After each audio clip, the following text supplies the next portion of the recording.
Good afternoon, everybody. Oh, sorry, morning, yes. I'm way ahead of myself today. Welcome to the meeting of Management and Licensing Committee. To start with, I know we've got guests in the room, so we'll do a quick introduction around. Myself, Vice Chair normally, Terry Southcott, Vice Chair at this meeting, but Chair during the absence of the Chair. And I represent Bridgestow Ward. Jacqueline Houselander, Head of Development Management for West Devon. Rainey Hanlon, Senior Case Officer in the Planning Team. Tony Leach, Oakhampton North. Sorry, I couldn't even hear Brian. Tony Leach, Oakhampton North. Mandy Ewing's substituting for the Chair, Councillor Cheadle, Tavistock South West. Caroline Mott, Bridgestow Ward. Ursula Mann, Tavistock North. Sam Wakeham, Hatherley. Steve Guthrie, Drew Stainton Ward. Jeff Moody, Tavistock North Ward. Alistair Cunningham, Buckland Monacorum Ward. Neil Jory, Milton Ford Ward. Kathy Hall, Democratic Services Officer for West Devon Borough Council.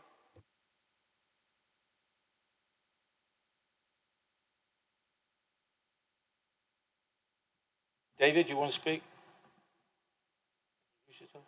Good morning, members. Good morning, members of the public. I'm David Fairbairn. I'm Head of Legal Services and Monitoring Officer, and I'm advising the committee this morning.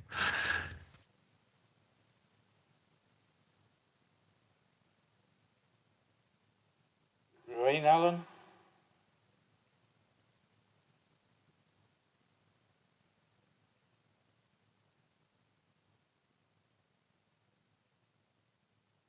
Okay, we'll move on. Any apologies for absence? We have apologies from Councillor Rick Cheadle and Councillor Mandy Ewing is substituting for him, Chair. Thank you. Is there any declarations of interest for this meeting? Any item on the agenda? I don't know whether it counts, Chair, but I'm the ward member for the second application. Thank you.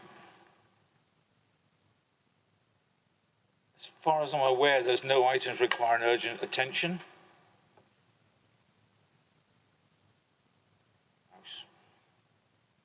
Confirmation of the minutes.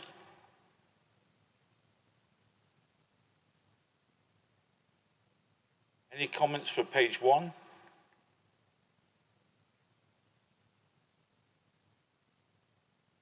Page 2?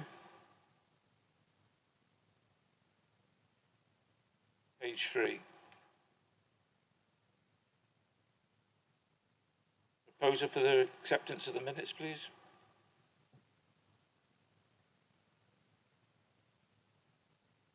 Seconder? Those in favour, please. Thank you.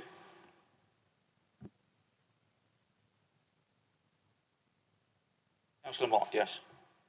If I may, Chair, my apologies. I should have done this under declarations, but I'm assuming, like other members of this committee, received an email regarding the second application that we're looking at this morning. Yes, correct, we did. We all ought to declare that. Andy? Councillor Ewing, sorry. I have a sort of declaration to the applicant on the first application, but I don't know if I have. My daughter is married into the Kneebone farming family, and I don't know whether this Kneebone is connected. It's not a common surname, but she's married into the Kneebone family. I've got no idea. I don't think it is. Mr. Fairbairn, would you like to pass judgment, please? Yes, Chairman. I think it's a case of if you don't know, you can't declare it. So, as you can't be sure, you have a connection with the particular family. There is no interest to declare. In any event, I would suggest that it wasn't a sufficient interest for you to have to make any declaration, but it's in the open now. Thank you, Mr. Fairbairn. My branch come from Lifton. Mr. Fairbairn, would it be possible for you to just comment on the email received by members? I'm not aware of it, but is that acceptable in terms of the ongoing debate? Yes, I mean, normally it's circulating emails and letters to members of the committee is not unusual, but the committee should have, or somebody should have forwarded the letter to the planning officer. I mean, perhaps maybe if it's available, it would be convenient to do so now so that they can be perused before the planning officer presents their report.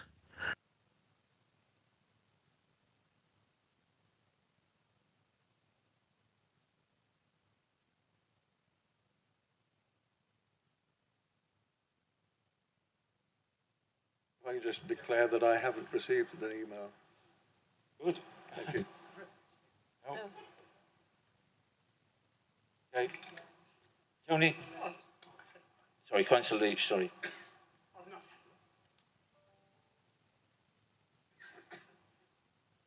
Anybody else for anything? Councillor Moody was on the circulation list. Councillor Leach, you weren't. No, you're not. No, I'm not on.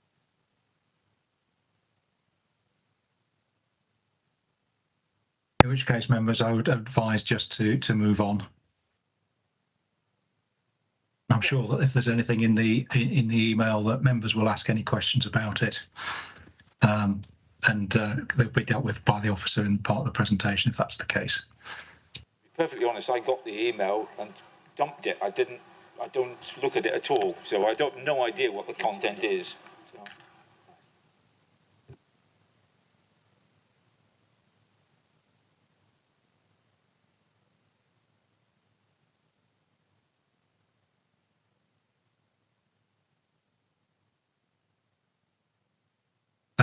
Chairman, can I suggest that you move on to the presentation and then it can be being considered by a colleague, and if there's anything in it that merits anything being said, then it can be dealt with as part of the discussion of the application.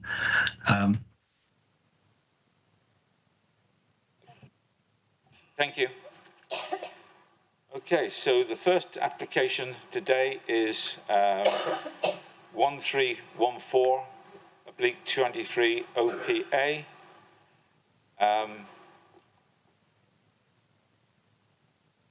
We have some speakers of this one this morning.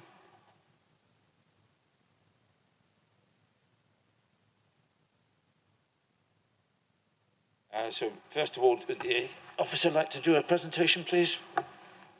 Okay, so this is an outline application just outside Inwardly. Just to refresh your memory from the site visit, this is the map. So in green, you've got the A386, and then you've got Prism Lane with the application site in red. This is the Google Earth shot. And then the site location plan in red, and the land owned by the applicant is shown in blue. This is an indicative layout. Obviously, it is outline, so all the details could be dealt with at reserved matters, but this is just to show you how it might work in principle. So you've got access, stabling, car parking, you've got 4 holiday units, and then there are some links to the existing consent in terms of the exercise area for the horses. This shows you the extant consent, so members had some questions on the site visit. So in red, that was the planning permission granted in 2002, and the exact wording of that was change of use to equestrian course, exercise area, car park, and the erection of an office and store building. So that just shows you how the two would relate to each other. This is just a slightly more detailed plan that shows you the grass exercise area and the car park, and where the office and store would go down at the bottom of the map. And this just shows you the office and store building that was consented. Again, this is a wider Google Earth shot that shows you that the permission has been implemented, the tracks have been created. And these are some site photos. So this is where we met in the lane for the site visit. Field gate, and just to confirm that the auction board that we saw on the site visit has been put up in error, and it has nothing to do with the site or the application in any way. And the agent just wanted us to clarify that for you. So this is the view north into the application site. And this is the view south, so you can see where the stables and the holiday units would go. And this is a view of the field gate leading north, so this is into the field with the tracks. And this is just to show you the field with the tracks in, just to refresh your memory. Now, the key issues to consider: we do accept that the proposal will generate some economic benefits. Excuse me, but the proposal hasn't been supported by a locationally specific, proven need for equestrian holiday accommodation. It is an isolated rural location that you did see on the site visit. Travel to and from the site is most likely to be by car. And that undermines the aims of Policy Dev 32, which seeks to deliver that low-carbon future. The proposal will also have a landscape impact in terms of the formalised accommodation for people and horses, the intensification of use with activity at all hours of the day, really. And that will be to the detriment of landscape character and tranquility. And on that basis, the proposal is recommended for refusal.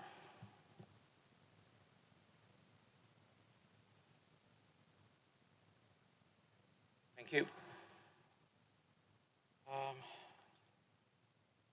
Any questions? Councillor Ewing. I know we asked this on the site visit, but are there any environmental impacts on what is under the surface that we were walking on, where things have been put in on the ground and left and grassed over? Is there an environmental impact of, arsenic or any of the like? So this is an outline permission, so we could condition, and we normally do put on a condition, unsuspected contamination. So if they do start site works and something is discovered, there's a procedure to follow to keep everyone safe. Any other questions for the officer?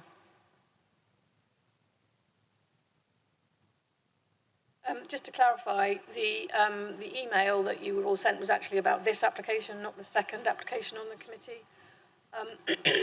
I've had a look through, and there is the email references different policies. I think it's important that members and the applicant is made aware that that when we are reviewing planning applications in relation to the development plan, the way we operate is we look at the strategic policies in the first instance. So they are the first, in principle, consideration that officers have. At that stage, so that will be the policies beginning with SPT. Clearly in this case, it's been identified that it is in a rural location, and therefore subject to the policies relating to rural areas, which is TTV 26 and TTV 28, which I think is the horse related. Yeah. And then we move down to the TTV policies, and then finally the DEV policies. So a couple of the comments made by the applicant in the letter suggest that the scheme complies with some of the DEV policies, and therefore the recommendation in the report is incorrect. But in fact, it's really important that we first of all consider the principle, then we get down to the TTV, which is like a mid-level and that relates often to site allocations, which this one is not. And then the dev policies are the more detailed aspects of a scheme. So whether there's whether the design is appropriate, whether it's within an AONB, and those sorts of things. So I just wanted to clarify that, because that's the sort of ethos of the letter that you received. So it's important that you understand that when making your decision. Thank you. Thank you, Ms. Aslander. Right. So we'll move on. Speaker. First speaker today, Mr. Roger Kneebone. Right, take a seat over at the far corner there with a microphone.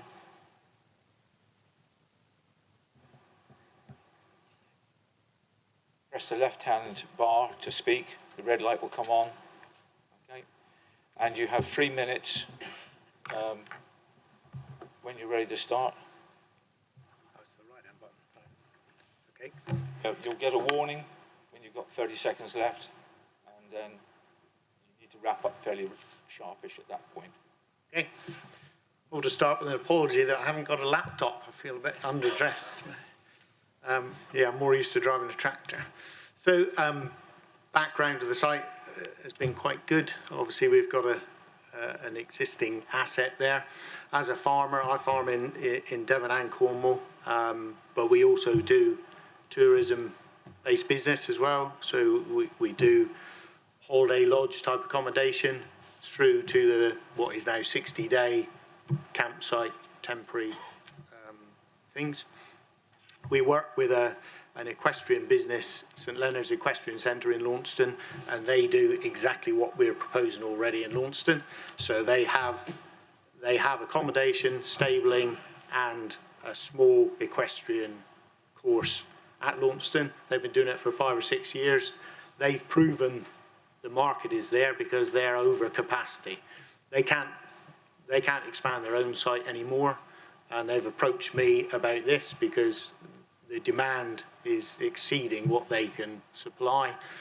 They can manage it from their base in Launceston. So from my point of view, obviously as a farmer, my income is dwindling. European subsidies disappearing. I've been told to diversify. I'm going to diversify. The question is how we diversify different sites. So we've done diversification on the camping side, other sites successfully. I prefer the idea of all-round lower impact business because we have that existing asset there now, and I have somebody who has a proven business model that I work with already that can supply the staff. Albeit there'll be locally sourced staff because that's more economical, but in terms of management, it'll be done from Launceston. So from my point of view, it'll be lower impact, but it will be all year round. I think the economic benefits to the area are better as well, because quite frankly, the type of clientele you're talking about there who come with their horses, they will go to the local pub and have a meal, whereas your pop-up campsite for 60 days, although we've got 28 car park unrestricted use there, 28 motorhomes, probably will just create 28 barbecues in the field and not send anybody to the local pub. I think this is better for the local economy. The impact will be less because it'll only be 4 units, it'll be higher quality, but it'll be all year round. 30 seconds. So from my point of view, it's better, but I also think it's better. And I'm glad it's come to committee because you can talk about all these policies and different things, but you guys know in reality on the ground, something is going to happen there. And it's a question of whether you have something that's low impact, nicer and better for the local economy, or a big hit through the summer and a load of aggravation, and then everything disappears again. And we have had that in other areas, and other farmers are looking at doing that. There's going to be a lot of that. We're proposing something better all year round, lower impact, and better for the economy. And I guess I'm out of time by that. Which button do you want me to press? The same one. Right. Thank you very much. Nope, sit where you are for the moment, please. Members, any questions, please?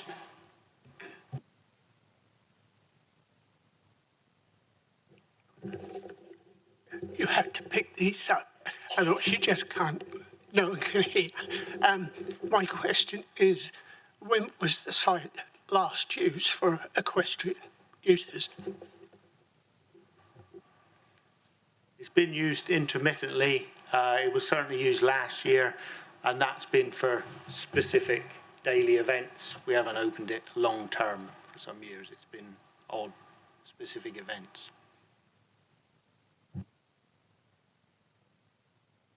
Councillor Jury. Thank you for your presentation. I know the Equestrian Centre at St Leonard's quite well.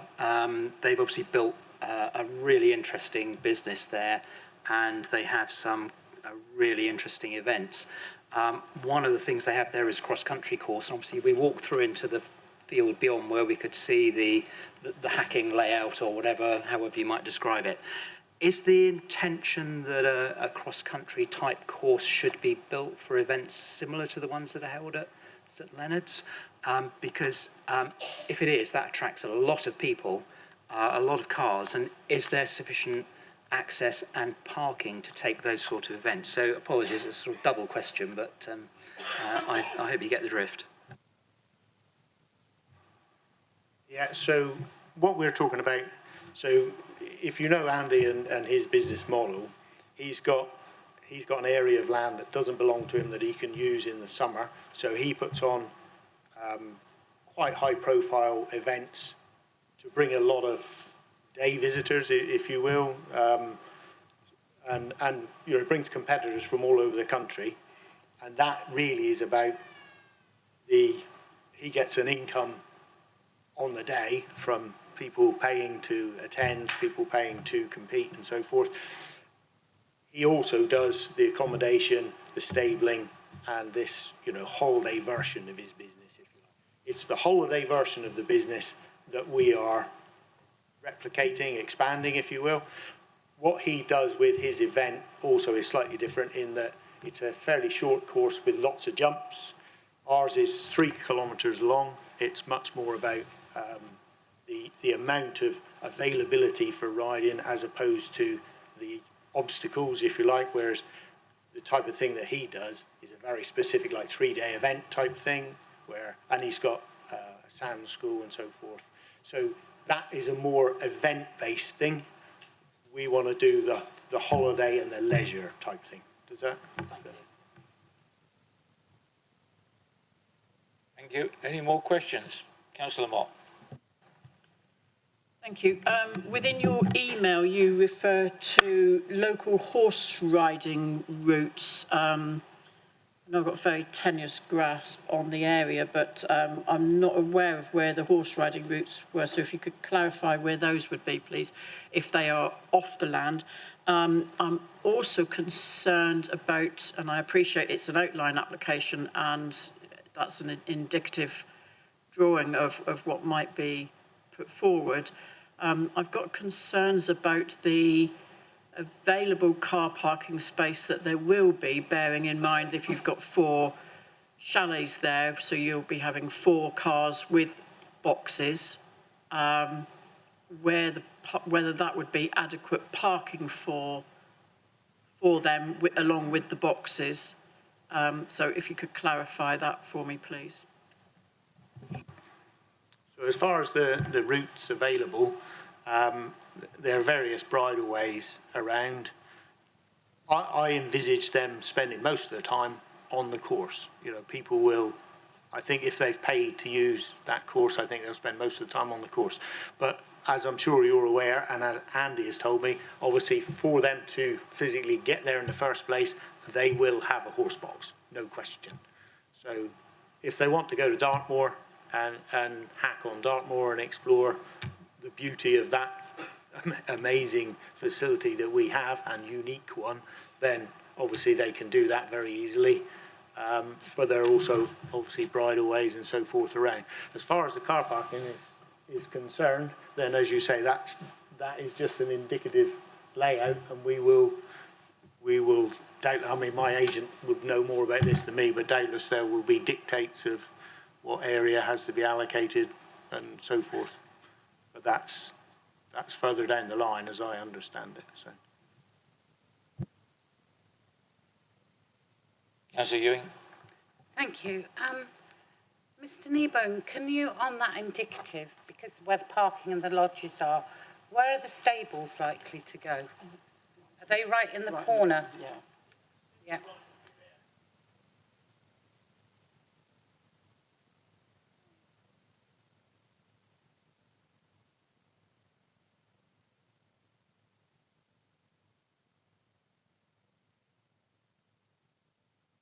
Okay. Anything else, folks?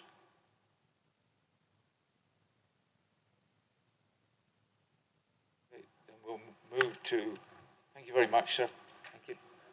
Yep. Councillor Ball.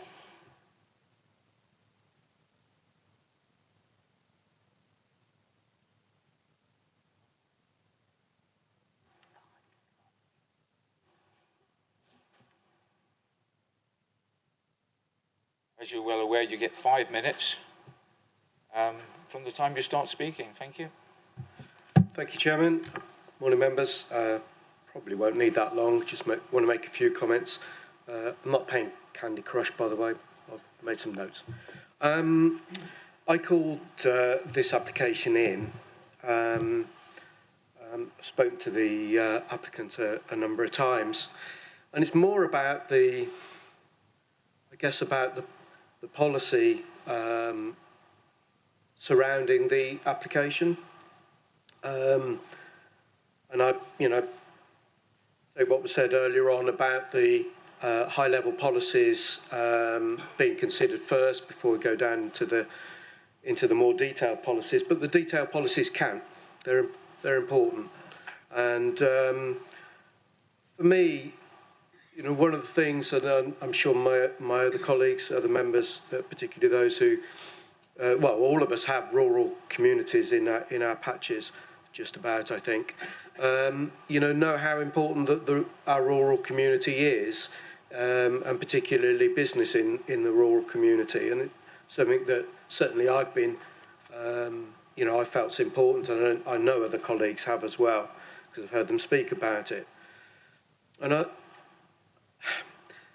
for me, this is about a consideration about supporting diversification in our rural communities as much as the application in itself. And in my call-in, I referred to Dev 15 and 32. Excuse me, I've got a bit of a throat, so I apologise for perhaps not being very clear. But Dev 32 is about delivering low-carbon development, and Dev 15 is about diversification in rural communities. And whether the plan in itself is right, I know it's outlined, whether the outline plan is right or not, it is something that you guys need to consider. But for me, this is an example of diversification that would fit the community that it's in. And certainly, I appreciate that, the whole thing around carbon is really important, and it's paramount in our consideration of different things at the moment.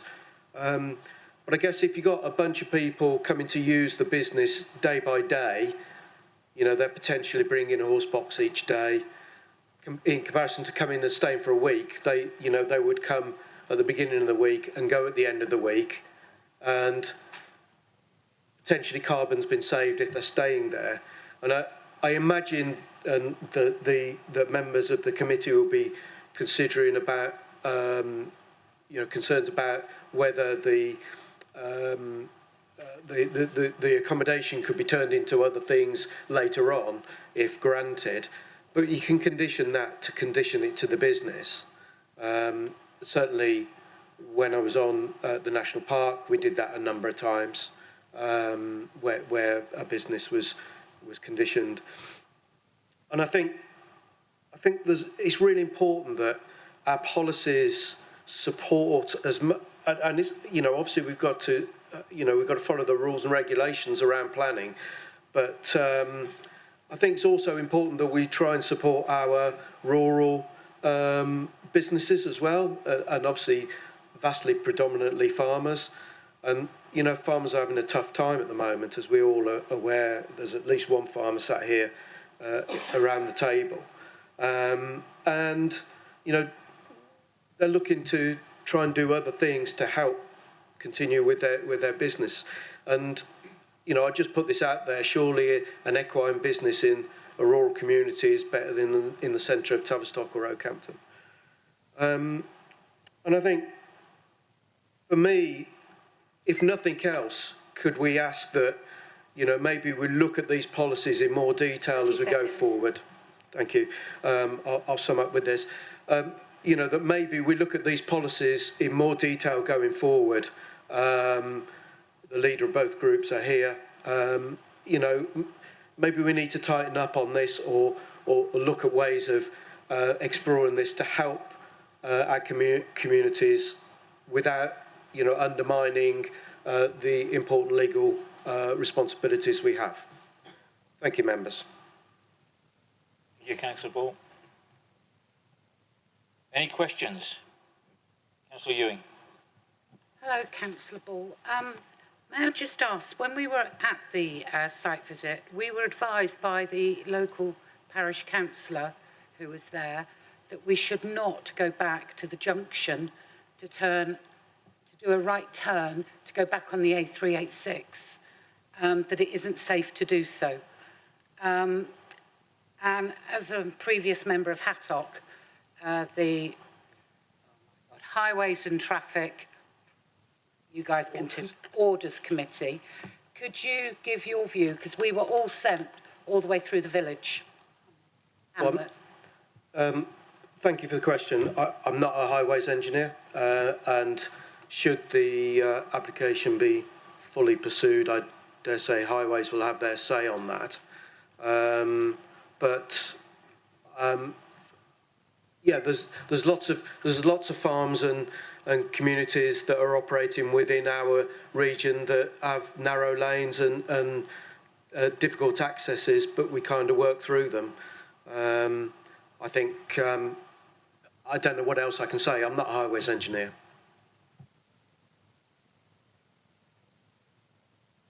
Thank you. Any other questions? Okay, in that case, we'll move on to, thank you. So,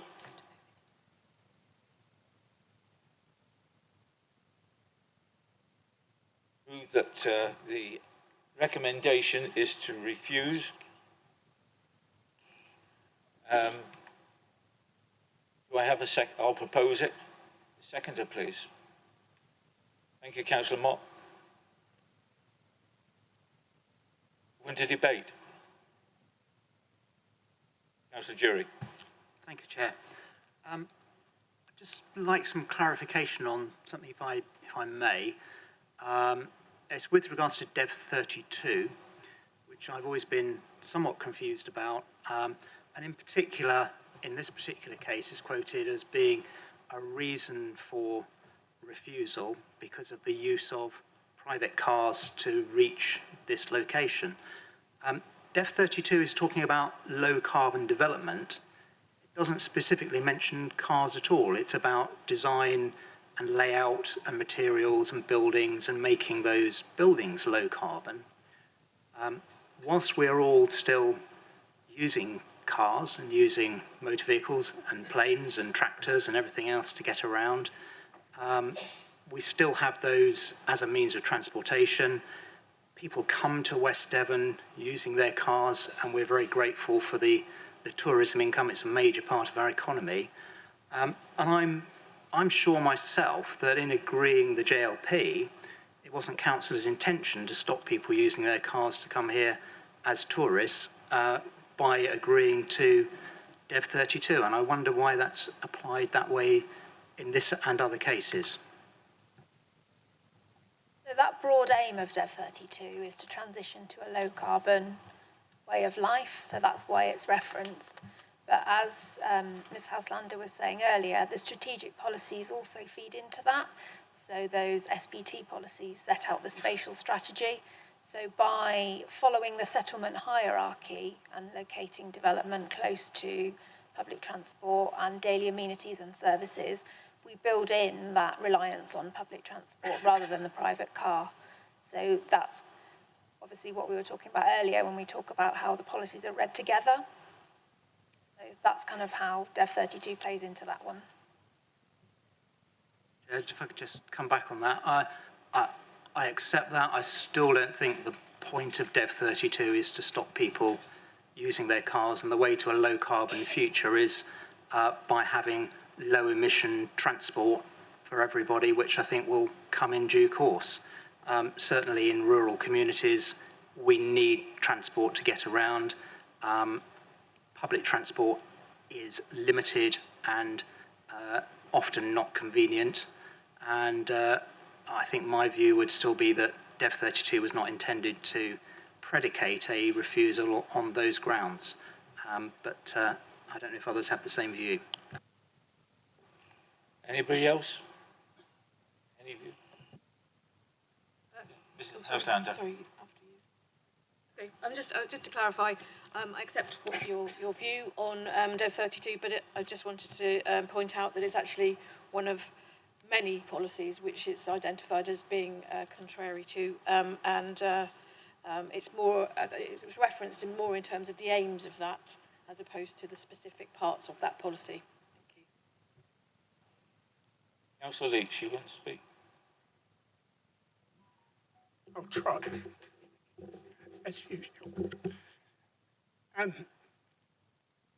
We have the joint oak plan, which is agreed by everybody. It's being looked at now, so maybe these these policies could be looked at as we go through. But the present policies, and I would say TTV 26, being a specific one for this one, which is development in countryside. And looking at that, this is definitely in the countryside and doesn't actually pick up any of the items that it actually states to meet the essential need of a rural worker, etc., etc., etc. So I would go with that one. I'd just like to say that from the parish council, they're not here to speak. They have asked me just to make a couple of points. The roadway coming in and out is very narrow. I met quite a big tractor last week, and none of us got anywhere to go. So it was quite a juggling match just to get past. The idea of lots of, and I know highways have said it's not a problem, and as soon as highways say it's not a problem, we can't do anything. But I think it still needs to be pointed out. If you have lots more cars with horse boxes along that first section that link going the other way, I don't know how they would reverse, turn around, pass each other. So that's from outside the site. From a parish council point of view, they're concerned that this particular site appears not to have been used for some time. And they're actually saying, why would people come here to stay and ride when they've got a Dartmoor which they can use? They're concerned that the holiday accommodation wouldn't certainly nowadays need good broadband, and as most people know in that area, the broadband is extremely weak. It's turning onto the A386.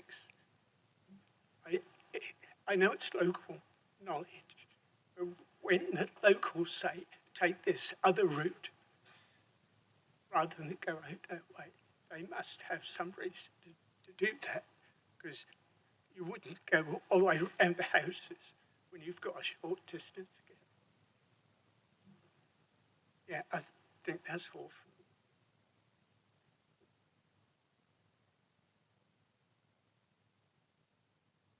Councillor Leach. Mrs. Houselander, would you like to say anything about that part of the policy at all or not? Anybody else?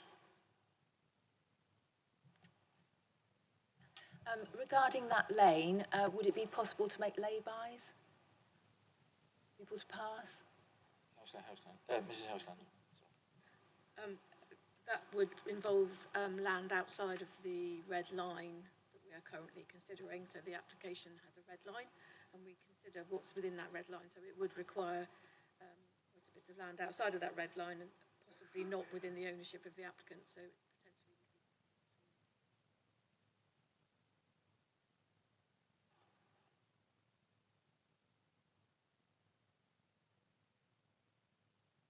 Anybody else?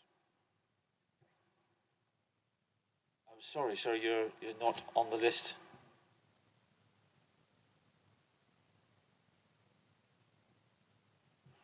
it's not part of the application that members are currently being asked to consider. So what we... Sorry, it's not part of the meeting. Okay, I'll take it to a vote then. Mr. Fairbairn. Sorry, Chairman. You just in terms of the comment about the highways and the traffic, you should note, of course, that there was no objection from the County Highways Authority in that regard. Thank you.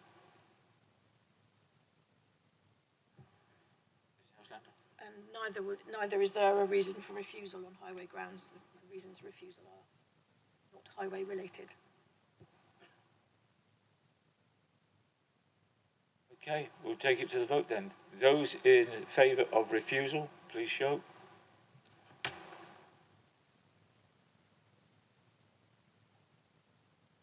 That's 8, Chair. Thank you very much. Oh, sorry, and against? Those against it? 2. That's 2, Chair. Anybody abstaining?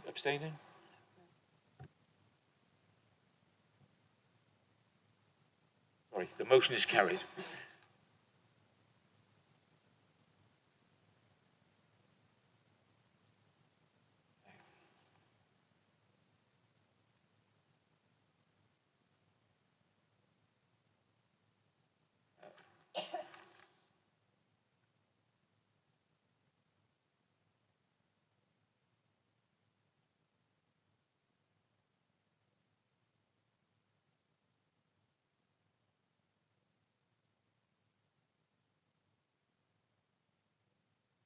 Okay, we'll move on to the second application for today. Application number 4490/22 HHO at 58 Whitchurch Road, Tavistock. Officer, would you like to give your presentation, please? Just to let you know that I am covering for Nicola Glanville, who is off sick. So I did the site visit with you, so obviously I do know the site. I will do my best to answer the questions, but we may have to rely on the agent for some of the technical detail. Okay, so this is a householder application in Tavistock. So this is the site location plan, which you'll be familiar with from the site visit.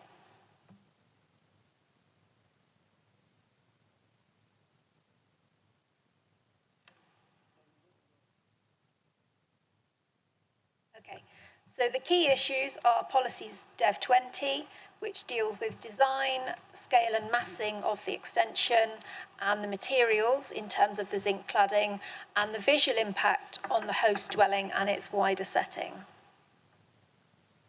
So this shows the land that is being considered as part of the application, so that's in the red line, and the land that the applicant owns is obviously enclosed in the blue line. This is the existing block plan, which shows the dwelling on a slight angle. And the proposed site and block plan. Now, this shows the extension under the solar panels that you can see towards the bottom right-hand corner of the screen.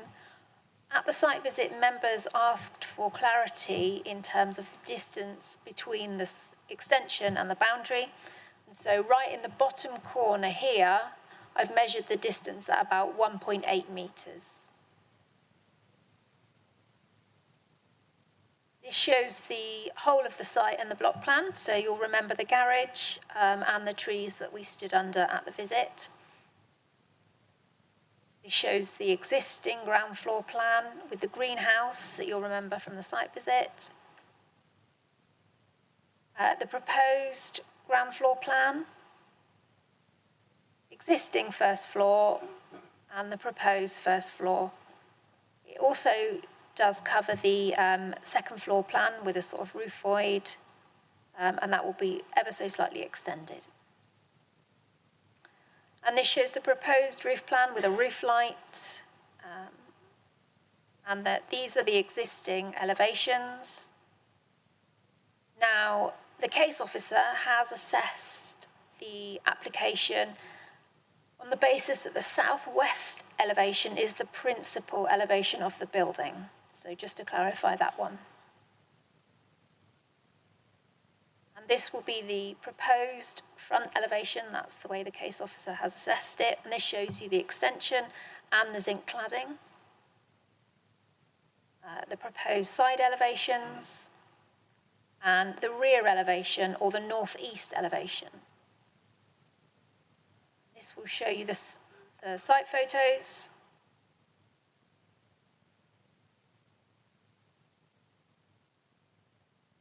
And this is where we stood on the site visit, where the washing line is. And this shows you what the case officer has described as the rear elevation, which faces Whitchurch Road. And this just gives you some context as to the other properties that are in the surrounding area. And the case officer has recommended this one for refusal.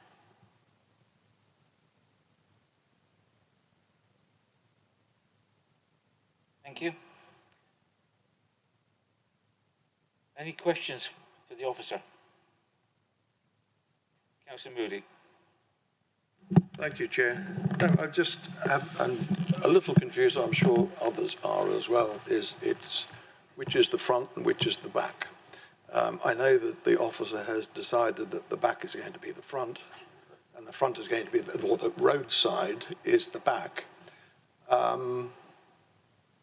We were told at the site visit that that was not the case, I got that wrong on the site visit. So the case officer has assessed the southwest elevation as the principal elevation, right, and the roadside elevation as the rear elevation. Right. Now this comes up quite a lot in planning, so you can have quite a debate over the principal architectural elevation or the principal functional elevation, but for clarity, the case officer has determined the southwest elevation as the principal and the roadside elevation as the rear. Okay, thank you. Another question is that there's also a reference to visual impact. The property is down off Whitchurch Road. Can you explain where the visual impact will occur?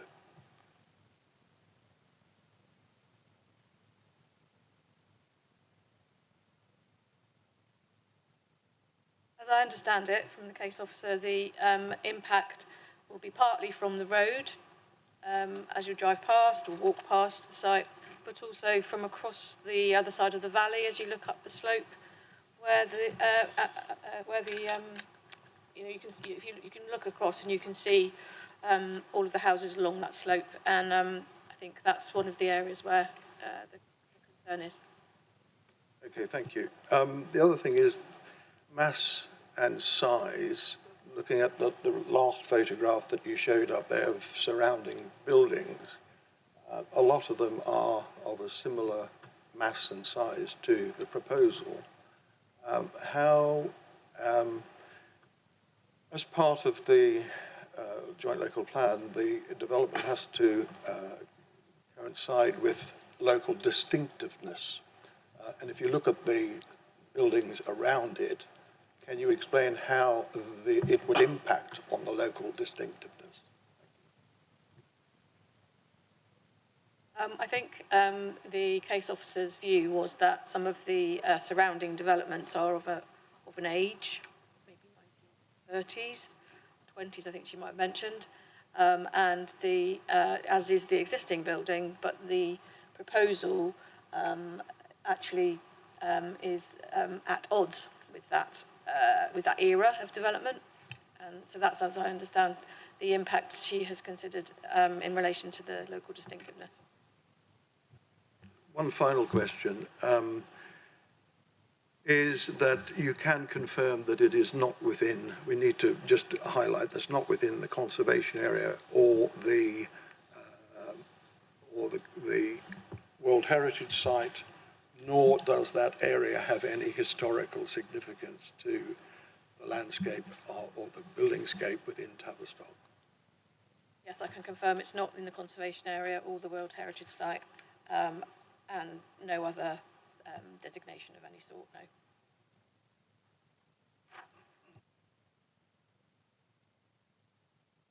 Councillor Mann.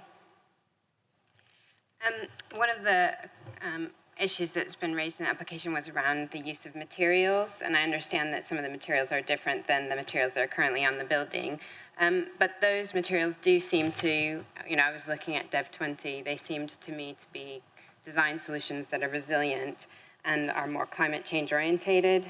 So I just wondered what it is that is about the materials that is not considered appropriate.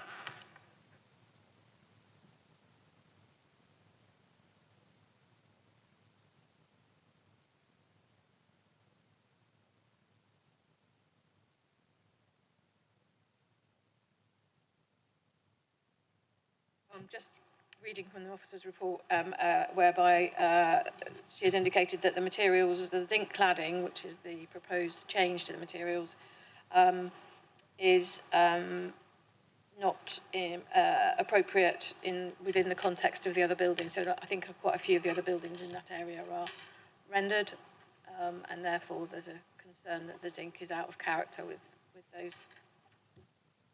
And just to follow up on that, when obviously materials are going to change, hopefully, because of climate change, are we,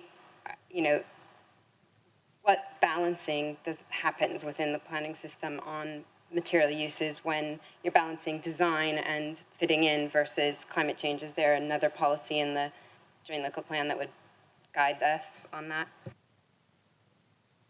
Yes, there is. Obviously, there's the climate change emergency statement, which talks about materials. It talks about the carbon impact of materials. We are not absolutely opposed to any particular material, but it does a little bit get based around what's happening in the immediate locality. I know that the officer indicated that the materials per se were not a problem, but it was the design of the building and the impact of the design and massing over the materials which made it unacceptable. Carry on. The last question I had was coming from the supplementary planning document and looking at design. All of the illustrations in the supplementary document where it's talking about, the effect on the local environment show buildings very close in proximity and very much sort of where you can visually quite easily tell the difference between, this one and that one, and when somebody does something to this one, it's really going to reflect on the next building. In a situation like this, where it's obviously it's difficult, you're not going to see the property from very many properties, how does that get applied? Because the whole guide, I didn't find anything that sort of addressed properties where they're on large lots and are very non-visually available to another property close by. It isn't just about the fact whether you can see it. I think there's a wider consideration. So, in terms of this application, as I said, the views can be seen from across the valley, so therefore the impact of the design would be visible. It has to be in a public viewpoint. So it has to be on a road or in a public park, or so there are locations where it can be seen. And I think the case officer has acknowledged in a report that generally in this area the dwellings sit on large plots, and that I don't think that's necessarily the issue here. It's just that the scale and massing of the extension is too much in her view. In terms of that, what we when we ordinarily deal with extensions, it's very much about that extension being subservient to the main dwelling, and her view was that this doesn't achieve that.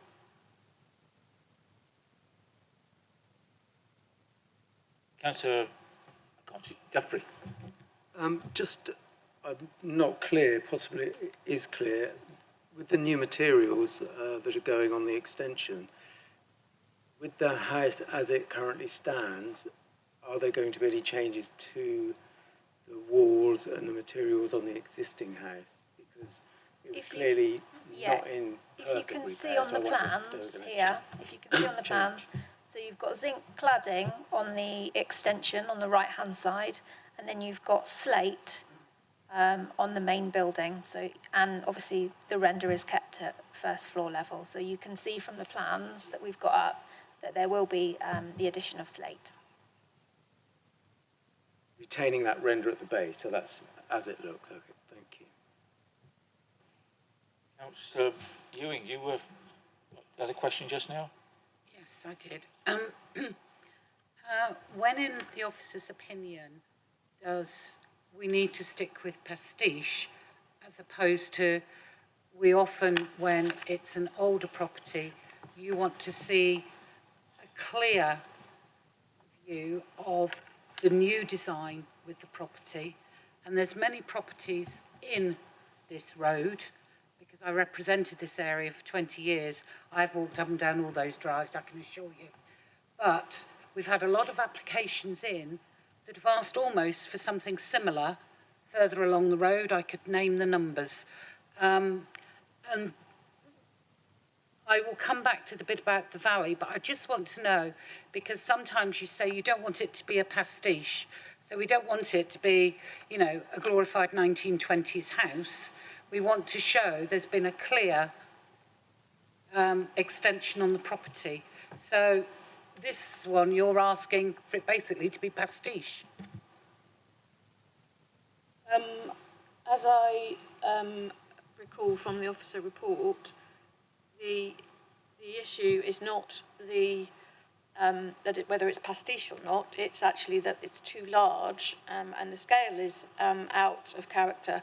As I said, with extensions, there is generally a requirement that it should be subservient. So often, for example, the roof line where the extension begins will be slightly lower than the main roof, so that when you look at the building, it reads as an extension to it, as opposed to not reading as an extension to it. And her view has been that this does not read in that way. With regard to whether we want pastiche or not, it does really depend on the location and the character of the area that the extension is proposed in.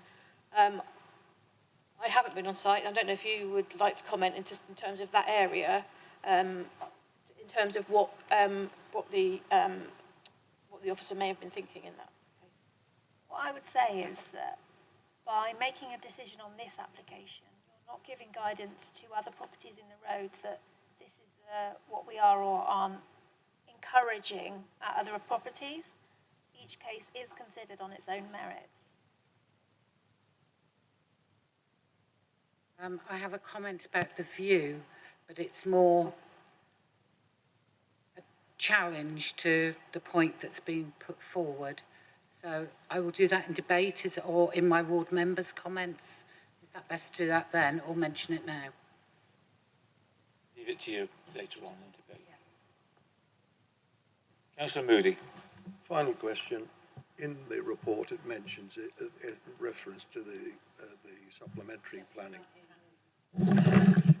In the report, it mentions the supplementary planning document, and refers to the term terracing. Just for members' information, can you just explain that? It wasn't terribly clear to me what terracing means, particularly if it's a detached building on a large plot. How terracing is significant. Thank you. So terracing is the effect when you have a row of houses and they each extend to the side and it closes that gap up, and it effectively renders it as a terrace. Now that is not necessarily absolute. You don't necessarily have to physically touch each other, but it does fundamentally alter the character of an area if everyone extends to the side and erodes that spaciousness of the plot around the house. So that's what that means. I'm just curious at how that is something that is of concern with this site being such a large piece of land, and that the fact that the house is detached. So I think the case officer was concerned about just the general scale of it in relation to the boundary. Obviously, we stood there on the site visit, and part of the purpose of the site visit is for you to understand the character of the house as it is now, so you can weigh that up when you make your assessment of the application.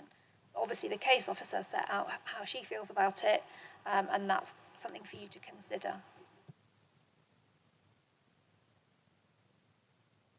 Any more questions for the officer? All right, thank you very much. We'll move on to the first speaker, Damon Pearce. I believe you're the agent. I'd like to take the chair at the far end there, and the microphone in front of you. The left-hand bar switches the microphone on and off, and you have 3 minutes starting from when you start your presentation.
Which one would you consider slide one? Because I've got 2 slides and an email, so which one? There's a PDF with some visuals. So the first of those, I can show the house in context as existing. What I'm calling slide 3 is Nicola Glanville's email to myself.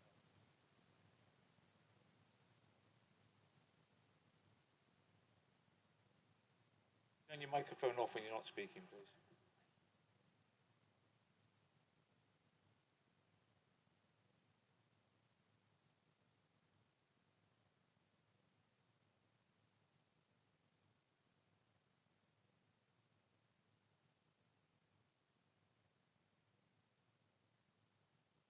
You really must speak into the microphone. We can't hear you otherwise.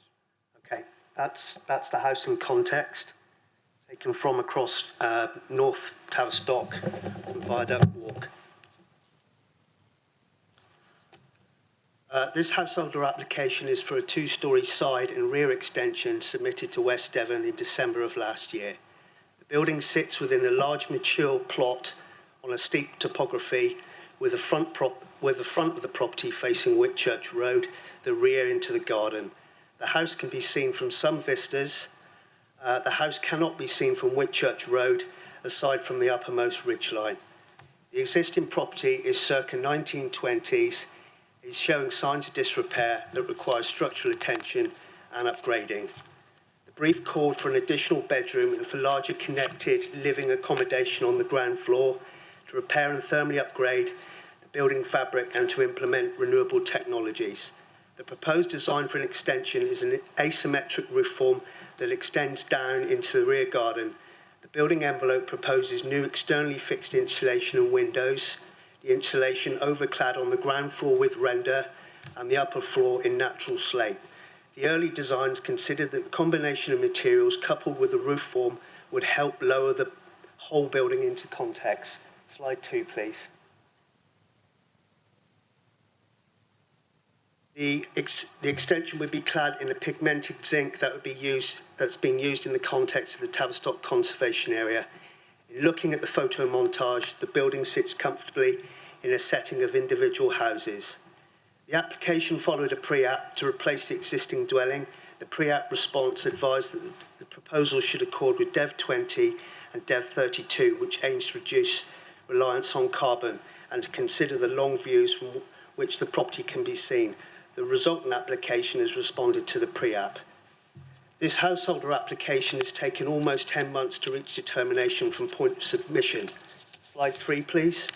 With the officer now raising concerns over material matters already deemed acceptable. This does raise question on the consistency of the decision process. The application is subject to the officer's recommendation for refusal on JLP policy Dev 20 and the SPD. In turning to Dev 20, it is considered that the proposals accord with it. Of the 4 out of the 9 relevant subheadings of policy Dev 20, this application can demonstrate compliance with all 4. The overarching strand of Dev 20 is to seek good quality design as an integral part of sustainable development that lasts well and can adapt to the needs of future generations. A key theme for LPAs is to adapt to the climate emergency, which this proposal does, by rectifying and repairing damaged environments. In considering the SPD, the design sets out a roof form that is subordinate by some 900 millimetres or 3 foot than the existing roof line. The extension does not extend beyond the principal elevation of the property. Asymmetric built forms are not unusual and the shape borne out response to the landscape. Importantly, no change is brought about the line to the existing frontage as seen from Whitchurch Road, with only a modest porch proposed in accordance with the SPD. 3 minutes is Time's up, please. That's a bit of a gabble. Right, we'd like to stay there a minute, please. Any questions, members? Councillor Moody, sorry. Thank you very much, Chair. Sorry, you just mentioned that the roofline is subservient. Can you just explain, to clarify?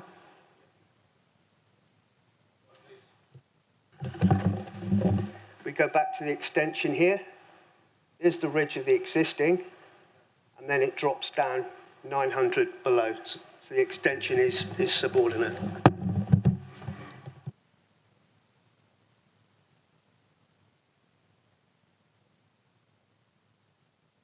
Councillor Jury. Thank you, Chair. Thank you for your presentation. You mentioned in your presentation about the choice of the use of the zinc as tying in with the heritage site in some way. Could you explain that a little bit more? I said it's been used elsewhere in Tavistock. So here you have 71 new development on Pixon Lane. It's largely clad in pigmented zinc.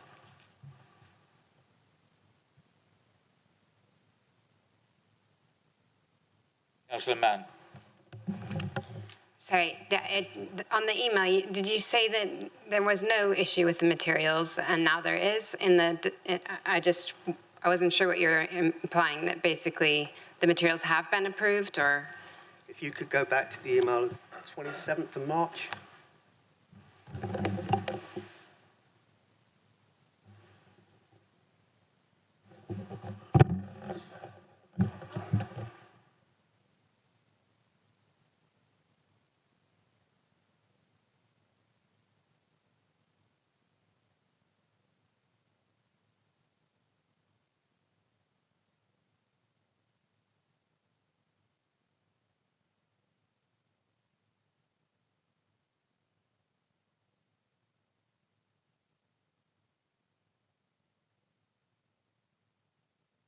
This isn't a question.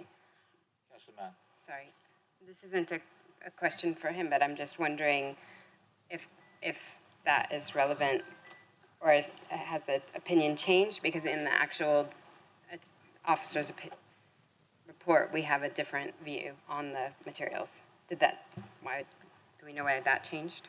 So obviously Nikki isn't here to explain her reasoning, but the way I understand it is, in principle, she was happy to support the use of contemporary materials, but overall the scheme was too large. So a material on a much larger scheme has a bigger visual impact. So there are times where we wouldn't support contemporary materials on a large scale, but we would support them on a smaller scale. So I think that's what she means here, but obviously she isn't here to explain that in detail to you.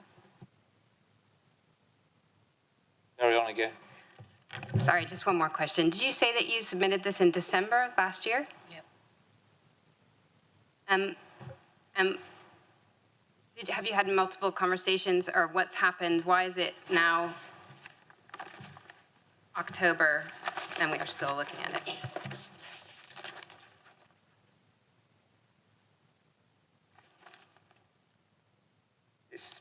This document here, which I haven't seen, has been recorded by the applicant, and it's basically the attempt to communicate with the officer starting on the 2nd of March this year.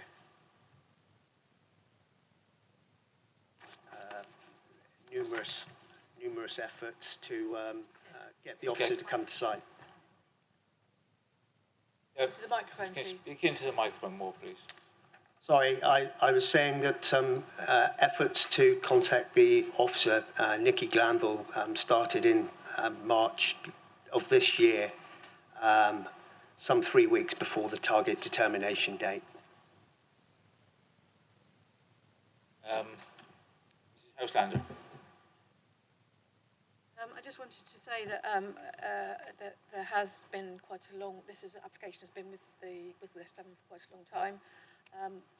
I, as head of development management, as development management, acknowledge that it has been in for a long time. There were some issues. It was supposed to be going to committee last time. There were some issues with the report which had to be sorted, and therefore we didn't bring it until such time as the report was completed. However, I think that issue is something that we could talk about outside of this arena. I think this arena is for us to consider the planning application and not to consider the time taken, if that's acceptable to members. Mr. Fairbairn, you wish to speak? Yes, Chairman. Mrs. Houselander has just literally taken the words out of my mouth. The appropriate forum for discussing the process is outside the meeting. The delays, etc., or the council's handling of the application is not a matter that is material to the determination of the application. So. Thank you. Any more questions for the gentleman? Councillor Ewing. I'm not sure if it's for Mr. Pearce or for Bryony. How big a percentage is this of an extension? 30%, 40%, 100% of the originating property? Just rough guide, please.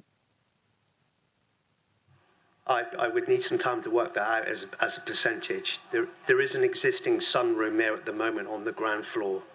So the additional extra over would only be the first floor, really.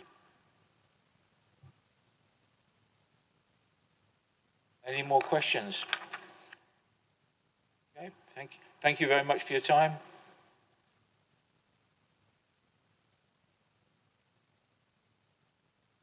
Councillor Ewing, you wish to speak on this application? Yes, please. This application is in part of Whitchurch Road, where the houses are quite different. They are all, in the main, large developments. This house, as members are aware, the house next door is built in the original garden of the property, and the house down the end by the double garages is also, the bungalow there, is also built in the original plot. So quite a few houses along Whitchurch Road have done similar types of things, or they were smaller properties. The other side of the road, they are more like villas, to be quite honest. You know, they are big houses like Watts Road and things, Glanville Road. I personally feel that you can't really see this, A, from the road. Question. No, I'm on my bit, ward member bit. Correct, yes. Hey, you keep up, Mrs. Throw me off my stride. I don't feel that this extension is subservient to the property because, in all essence, it's probably only an extension of 20 to 30% at the very most. It is a more modern design, but actually, do we want pastiche and keeping in? No. It's using new modern materials, and the property's being clad. We could see, and a question was asked on the site visit, and it was answered of what the property was originally built from, and it was explained that the, principal elevation, that some of the stonework is in need of stabilisation of the property. Nothing has, in essence, been actually done to the property, apart from a sunroom was added many years ago. The applicant intends, or is trying to intend, to put in a ground source heat pump. It's going to be clad. It's going to have solar panels. There was a question raised, and you might have seen it highlighted, about electric charging points. There are 2 electric charging points in the garage. The property owner owns 2 electric cars. So, you know, those bits are complied with to the best that they can be. I just see this as, you know, in the grand scale of the size of the property, a small extension. And, you know, I would hope that it can be agreed by members. It's not going to affect anybody's view, because when they're looking that way, all they're going to see is the industrial estate and the Royal Mail sorting yard. You have to really look for the houses. I've seen the photos taken from the viaduct. I've been across to the viaduct, and once you're on the viaduct, it is actually quite difficult to spot the original property. And since we're on about views, their view is to the lovely Callington Road development. So I think we need to be careful when we talk about views. So I would just like to recommend that we accept this application and we approve it rather than refuse. Thank you.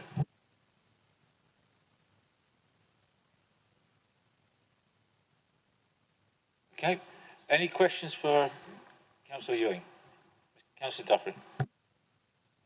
I'm not sure if this is a question for Councillor Ewing or not, but in general, from what I'm understanding everyone's saying, it's a shame that the officer isn't here, because it would seem that the only argument that's really sticking out is the size and the massing.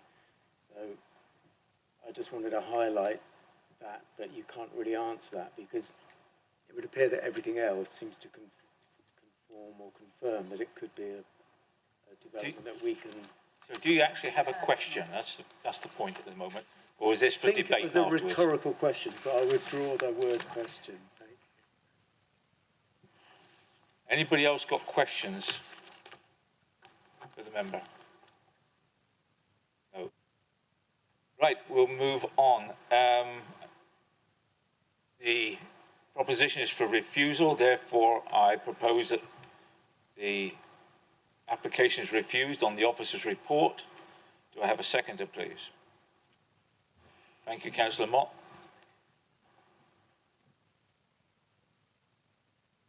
We'll now move into debate. Councillor Ewing, you wish to speak yet again?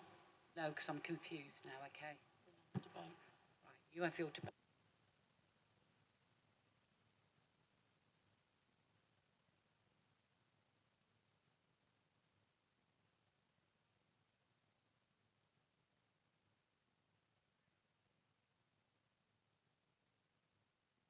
now in debate. Councillor Mann. Right. I guess I've taken a look at the decision that we've been presented with, and we've also had the applicant speaking. And so I'm just putting aside the material issue. I was going to raise on the materials this idea around climate change, and really, to me, a material like zinc cladding is meant to be a newer material that is addressing that need to have a longer life material on housing. And I do think we're going to need, and we're going to have multiple applications that are going to come forward with new materials that are meant to address some of the things that are really critical that we get right. And if we're going to talk about keeping render on houses instead, it just seems ridiculous to me. So I do think we need to have some balance there between those two different things. But I'm assuming that, as we've seen an email from the officer saying that she didn't have a problem with the materials, that it's only the scale that we're really talking about. And in that context, I think what I disagreed with, in particular with the officer's decision, was this idea that, I think she said, that it would erode the traditional appearance of a row of detached 1920s dwellings and the local street scene. And I think, I didn't go on to the property site visit, so I don't know what everybody else thinks about the local street scene. I've walked that portion of Whitchurch Road because I thought the local street scene would be there, not across the valley. And I couldn't perceive it as a row of houses even. Because of the location, it's very awkward. It's not very visible at all. So from the local street scene, I would just say I disagree entirely that there's any effect by this size of the building or the extension. I didn't have any problems with that. Now, if we were talking about its view from other places, I think if I had any concerns about that, I wasn't after we've just seen the photo that was the imagined photo. When you look across that way, it just doesn't seem to me that it's going to make any impact. In fact, it looks like it'll make less impact because the materials were darker. So I just think that if what we're looking at is in Dev 20, that this is sustainable development and it's a sustainable extension. I don't think it does appear to me to be subservient, and I don't have a problem with it. So I don't think I agree with the officer's report for that reason. Thank you. Councillor Jury. Thank you, Chair.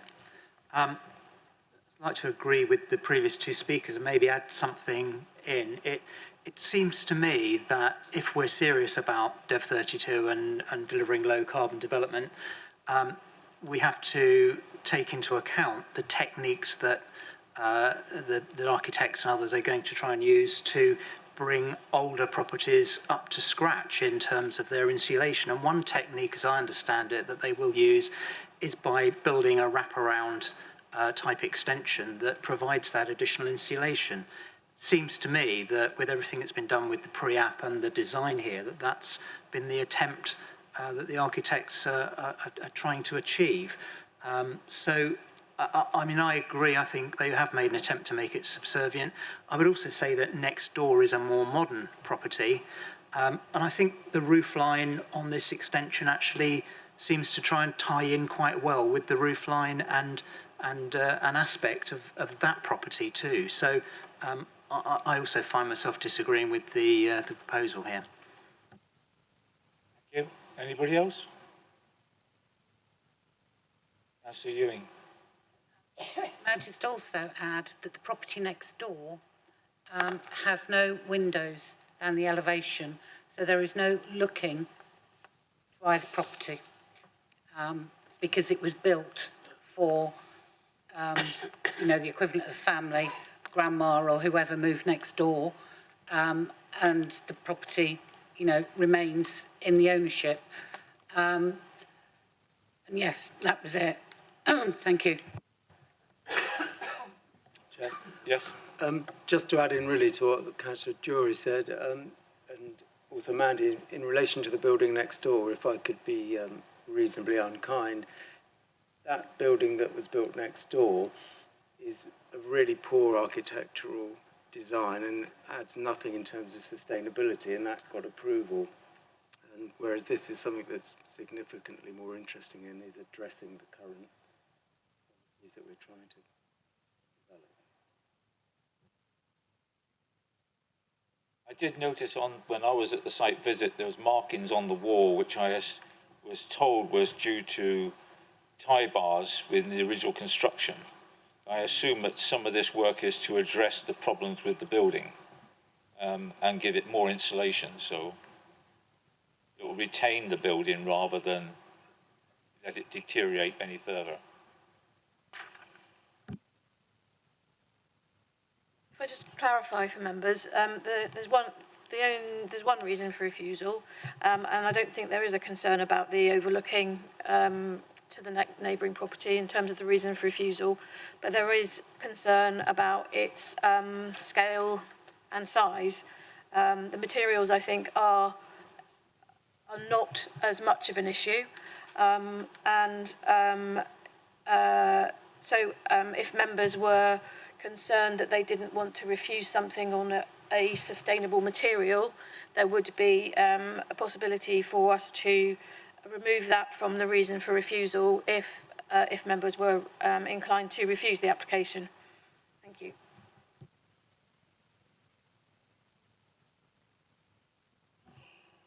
Councillor Mott, I've been waiting. Thank you, Chair. It's not often I go against officer recommendations, as members know, because I know that they follow policy. However, without rehashing the arguments that everybody else has put forward, I'm struggling to see how this does not comply with policy. So I'm afraid I am not able to support the officer recommendation in this instance. Thank you. Anybody else?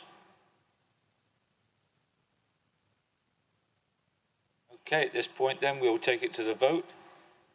Those in favour of the officer's recommendation to refuse, please show.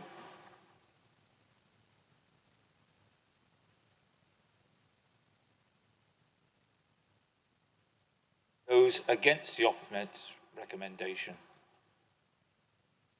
It's unanimous, Chair. Councillor, Mrs. Houselander. Just to clarify, obviously we will need to agree planning conditions in relation to this application. Could I therefore recommend to you that you delegate the agreement of conditions to myself in conjunction with the Chair and Vice Chair of Planning? Oh, sorry. Mr. Fairburn. Say something, but You're on mute. You're on mute.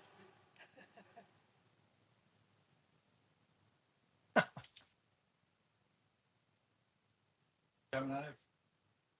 You're still mute. You're still very, very quiet. Sorry, Chairman. I think that might help. Chairman, I think you can. I was going to make a comment about whether there was a proposal from the floor, any other proposal to come from the floor, but Mrs. Houselander's got there before me. So yes, I recommended a proposal to delegate the decision to the head of development management in consultation with the chairman and vice chairman and proposer. Oh, chairman and vice chairman will do.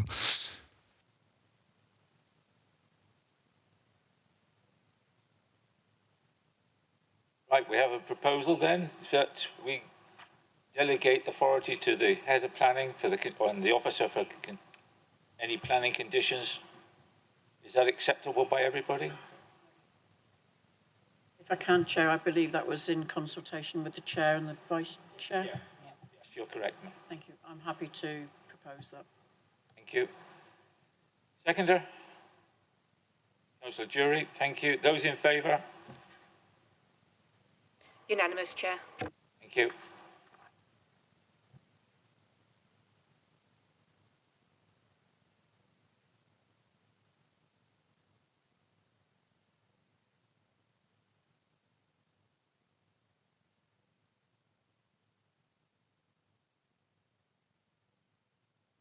Right, that brings us to item 6 of the agenda. Appeals update. Mrs. Houselander. Thank you, Chair.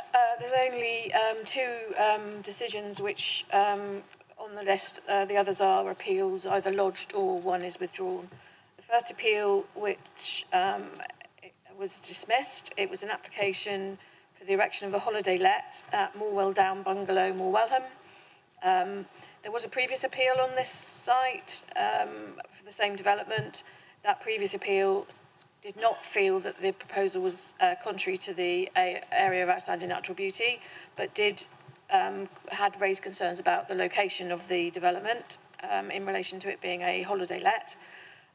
The second application that came in, the applicant included a lot more detail around the availability of public transport and the cycle trails within the location.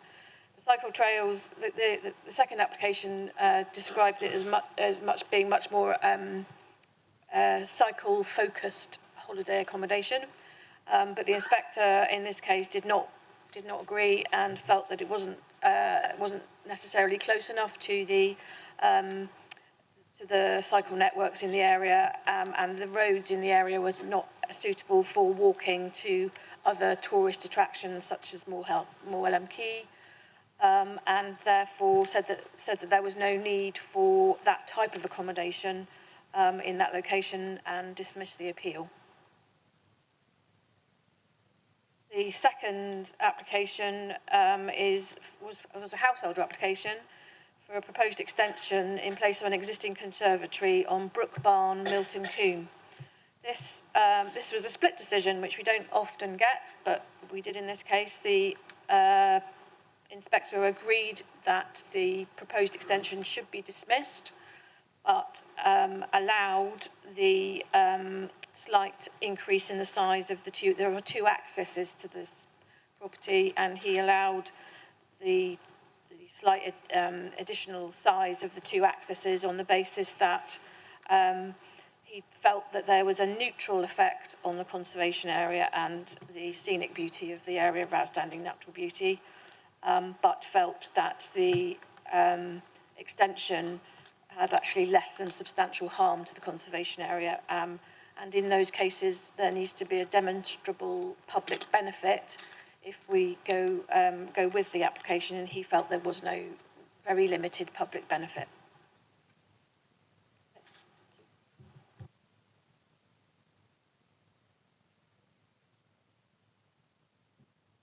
Any questions to the officer? Okay. Move on to agenda item number 7. Undetermined major applications, an update again from Mrs. Houselander. Don't normally update on this, but if anybody has any questions on any of the applications, then I'm very happy to answer.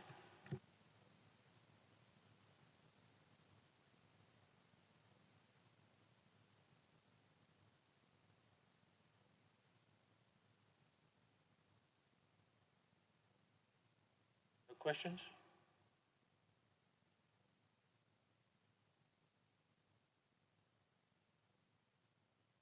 In that case, I am delighted to say we now close the meeting. Thank you very much for attending.